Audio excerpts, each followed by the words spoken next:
नमस्कार दोस्तों, एस्ट्रोलॉजी के इस सफ़र में आप सबका स्वागत करते हैं। मैं हूं आपका दोस्त मंधीर और अभी हम ज्ञान गुरु जी के इस चैनल के माध्यम से आपके साथ ही एस्ट्रोलॉजी का ट्यूटोरियल साझा करने जा रहे हैं।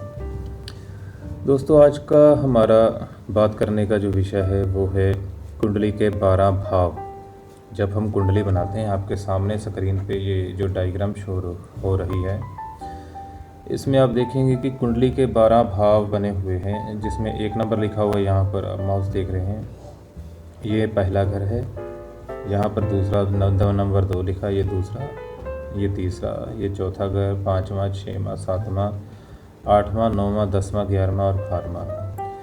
ये 12 घर हैं हमारी कुंडली के, और ये सभी घर कुछ ना कुछ दर्शाते हैं हमारी ज़िंदगी में, कुछ ना कुछ किसी न किसी चीज़ के साथ जुड़े होने का इशारा देते हैं। तो चलिए बात करते हैं इन 12 भाव के बारे में, थोड़ी सी डिस्क्रिप्शन में बात करते हैं। अगर हम डिटेल में बात करेंगे तो आगे चल के हमारे जैसे जैसे चैप्टर आते जाएंगे, उनमें सब में हम आपको पूरी जानकारी देंगे। तो बात शुरू करते हैं पहले घर से।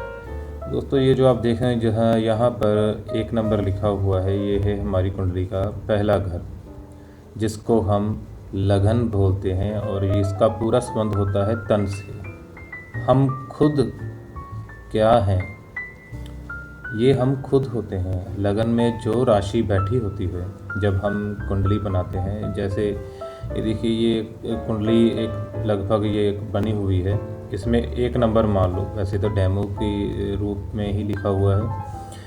ये जो यहाँ पर 1 नंबर लिखा हुआ है, इसका मतलब है यहाँ पर 1 नंबर राशि बैठी हुई है, और 1 नंबर राशि के हिसाब से ये जो तन भाव बन जाएगा।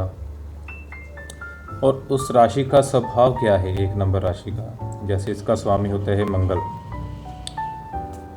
और उसके हिसाब से इंसान का स्वभाव कैसा होगा, शरीर कैसा होगा, हम निर्धारण करते हैं। और जब हम कुंडली का फलादेश करते हैं या फ्यूचर के बारे में जानने की थोड़ी कोशिश करते हैं कि आइडिया लगाते हैं फ्यूचर में क्या उसको रिज़ल्ट आने वाला है, तो इस तन भाव जो लगन भाव है, इसी का ही विचार करते हैं। हमारी लगभग सारी कुंडली जो है, सबसे ज़्यादा जो विचार करने वाला भाव होता है, ये लगन भाव ही होता है। इसके अनुसार ही हमारी ज़िंदगी का जो हमारा शारीरिक गठन होता है, इसके हिसाब से ही होता है। यहाँ पर अगर मजबूत राशि बैठी हुई है, उसके हिसाब से हमारा जो बॉडी की लैंग्वेज है, कद काठी है, हमारा स्वभाव है, शक्ल है, निर्धारण होती है। अगर यहाँ को जो राशि है, उसका जो स्वामी, जैसे मंगल स्वामी इसका बनता है 1 नंबर राशि का, अगर वो मंगल उस राशि कुंडली में नीच का बैठ जाए या अशुभ में बैठ जाए, तो उसको जो लगन के हिसाब से उसका जो तन है, कमज़ोर या मजबूत निर्धारण करते हैं इससे हम। तो चलिए बात करते हैं, जो पहला भाव है ये है हमारी कुंडली का तन भाव। उसके बाद बात करते हैं नंबर 2, ये है नंबर 2 भाव।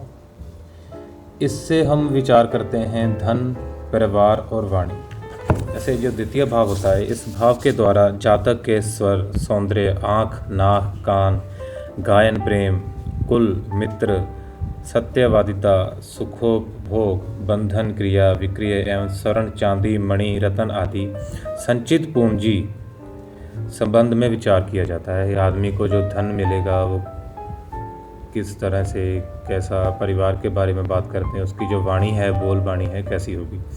तो इन सब चीज़ों के बारे में हम विचार करते हैं नंबर 2 भाव से, द्वितीय भाव से। उसके बाद आता है नंबर 3 भाव। इसका जो विचार किया जाता है छोटे भाई बहन से, छोटी छोटी यात्राएं और मेहनत।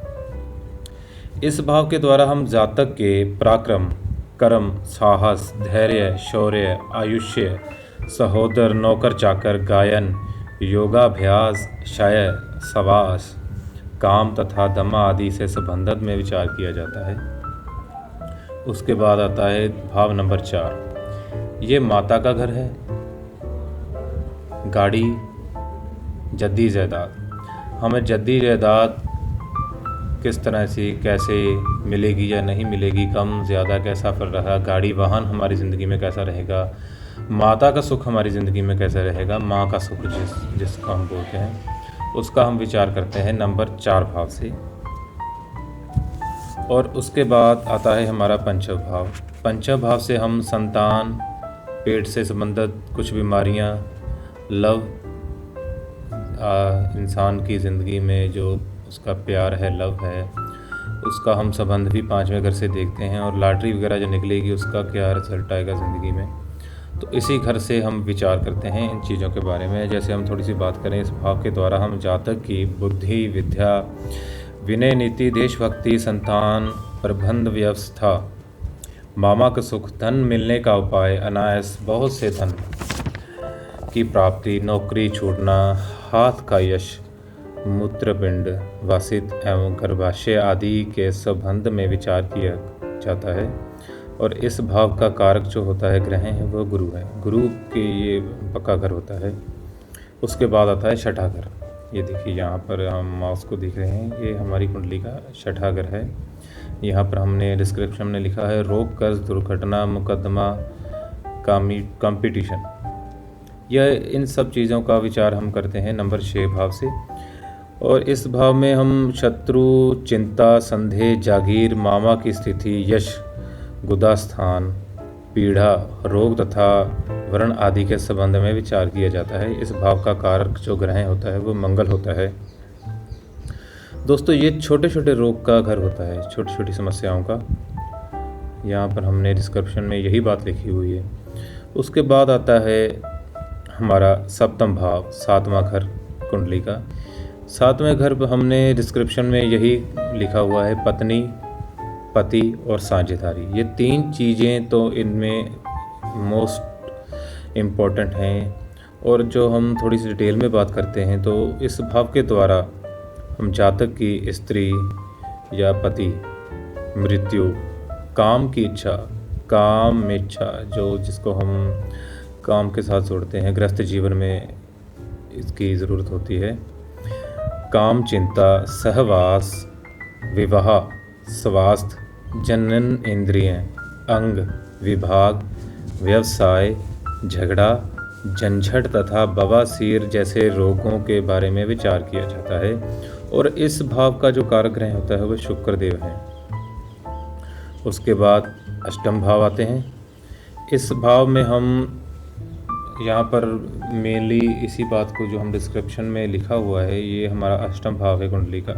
ससुराल, गुप्त ज्ञान, मृत्यु, डिप्रेशन, इन सब चीज़ों के बारे में विचार करते हैं।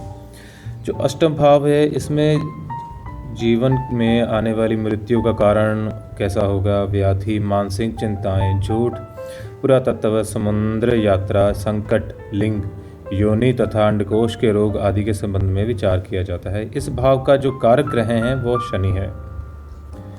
उसके बाद नवम भाव आता है। नवम भाव को हम पिता के साथ जोड़ते हैं, पिता, धर्म और विदेश यात्रा। ये हमारी किस्मत चमकाने का घर होता है। और नवम भाव में जब हम विचार करते हैं तो जातक अब की ज़िंदगी का तब कैसा होगा, धर्म, विद्या, प्रवास, तीर्थ यात्रा, दान, मानसिक प्रवृत्ति, उसका भाग्योदय का जो ये घर होता है उसके बारे में विचार करते हैं। पिता का सुख उसकी ज़िंदगी में कैसा रहेगा। और इस भाव का जो स्वामी ग्रह हैं वो गुरु हैं। गुरु इस घर में पक्के घर माना जाता है गुरु का ये। उसके बाद 10वां भाव आता है, 10वां घर कुंडली का। ये देखिए यहाँ पर जो 10 नंबर लिखा हुआ है, ये हमारी कुंडली का 10वां घर है। इसके जो कुंडली का हमारा 10वां घर होता है उसके साथ हम विचार करते हैं कामकाज, चिता, कर्म और स्थान। किता, कामकाज जिसको हम किता बोलते हैं, कर्म और स्थान। ये हमारा कर्म स्थान होता है ज़िंदगी में। जब हम कर्म कैसे, काम कैसा व्यवसाय करेंगे उसके बारे में विचार किया जाता है। संपत्ति, ऐश्वर्य, मांगलिक कार्य, वाहन, रतन आदि के संबंध में इस भाव से हम विचार करते हैं। माफ़ी चाहूँगा, इससे थोड़ा सा दोबारा बोलता हूँ मैं आपसे। ऐश्वर्य, भोग, यश प्राप्ति, नेतृत्व, प्रभुता, मान प्रतिष्ठा, राज्य, नौकरी, व्यवसाय के बारे में हम 10वें घर में विचार करते हैं। और इसका जो कारक ग्रह हैं वो बुध है। उसके बाद आता है 11वां घर, एकादश भाव। यहाँ पर हमने नंबर 11 लिखा हुआ है, ये हमारी कुंडली के 11वें घर हो गए। और इसके जब इस घर में हम बात करते हैं, विचार करते हैं बड़े भाई के साथ, लाभ कैसा होगा, हमारी ज़िंदगी का लाभ का घर होता है, इच्छा पूर्ति होती है हमारी इस भाव की वजह से, कैसे होगी, इच्छाएं की पूर्ति कैसी रहेगी, और छोटे छोटे रोग भी इससे जुड़े हुए हैं। और इस भाव से हम बात करते हैं ऐश्वर्य, मांगलिक कार्य, वाहन, रत्न आदि से संबंधित के बारे में। और इसका जो कारक ग्रह हैं वो है गुरु ग्रह, गुरु बृहस्पति ग्रह।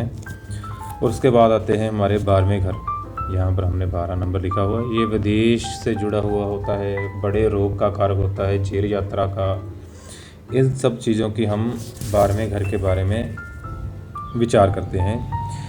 और जो जातक की ज़िंदगी में हानि होती है, व्यय, दंड, व्यवसाय, रोग, दान तथा बाहरी संबंध आदि के संबंध में विचार किया जाता है। इस भाव का कारक ग्रह हैं वो शनि है। हमने आगे जो बात करेंगे इसके भाव के बारे में डिटेल में, यहाँ पर हमने डिस्क्रिप्शन में थोड़ा सा भाव के बारे में जाना।